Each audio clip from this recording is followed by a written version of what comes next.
Isang mapagpalayang umaga ulit siya mga katoda. Dito ulit si Kokoy Silvestre, inyong pambansang katoda. Dito tayo ngayon sa Parian, Barangay Parian, dito sa Calamba. Papagawa natin itong tricycle. Linggong Sunday morning, walang masyadong sasakyan. Papagawa natin ang swing arm, bushing ng ating back to back.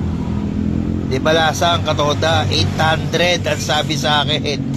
Marami raw kasing baklasin, pero alam ko naman talaga maraming baklasin dahil bago magbakasyon ngayong taon na to, pinagawa ko na to.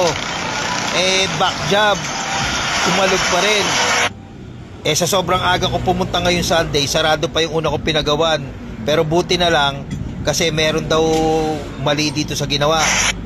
Siyempre, post na itong pagbo-voice over ko. Na-videoan ko na to, nag-voice over na lang ako, late na. Dito ngayon. May magtatanong dito. Tinatanong ko kung saan, anong magiging problema, bakit parang nadurog kagad yung may pahangin daw kayo motor? Ay, sa vulcanizing po, bumano ito. Yeah, may nagtanong kasi kung may bombahan daw ng gulong. Di naman daw sila vulcanizing. Ano daw sila? Goma ang ginagawa nila. Pagpunta ko pala dito mga katoda, si boss tsaka yung miss niya nag-almusal pa lang. As in, maaga talaga ako. Hindi ako bumiyahe ngayong Sunday. Sunday biyahe pa naman, kaso kailangan pagawa na. Maya papagawa rin ako ng gulong, pa-change oil mga katoda. Gulong at change oil tayo. Kaya madugo na naman itong ating pagpapagawa. Ang problema kasi dito mga katoda, yung spacer ng bushing mukhang hindi nalagay talaga. Alam ko iniisip ko na bakit nagkausog-usog ang bushing na bagong gawa spacer na ang problema nito. Sana naman maging effective. 800 na to, mura nga sa dati, pero 450 lang yata yung dati, pero may mali, may back job Ramdam ko naman mga katoda, alam ko naman na kasama sa hanap buhay ang pagpapagawa dahil may wear and tear tayo may tinatawag tayong wear and tear.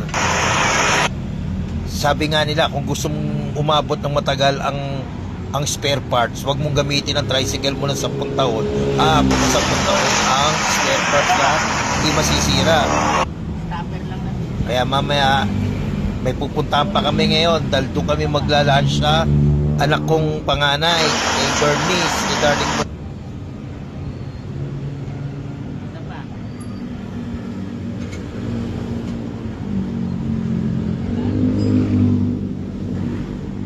Yan mga katoda, ginagawa nila. Nabaklas na nila. Alam ko sinusunog yung yung bushing na luma. Yan, sinusunog nga.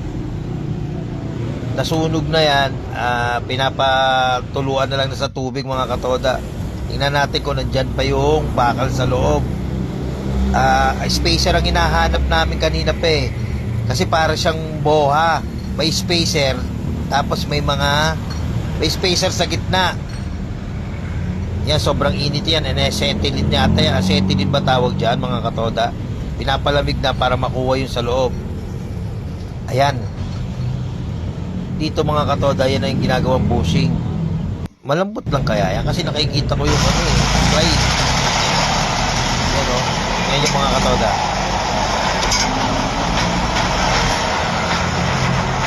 Ano yun?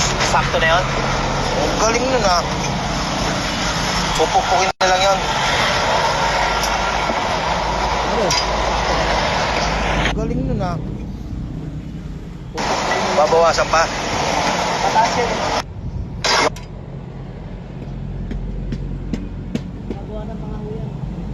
Babawasan pa? Yung kabila naman.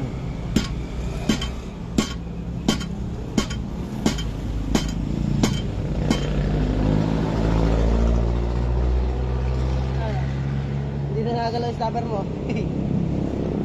Tama.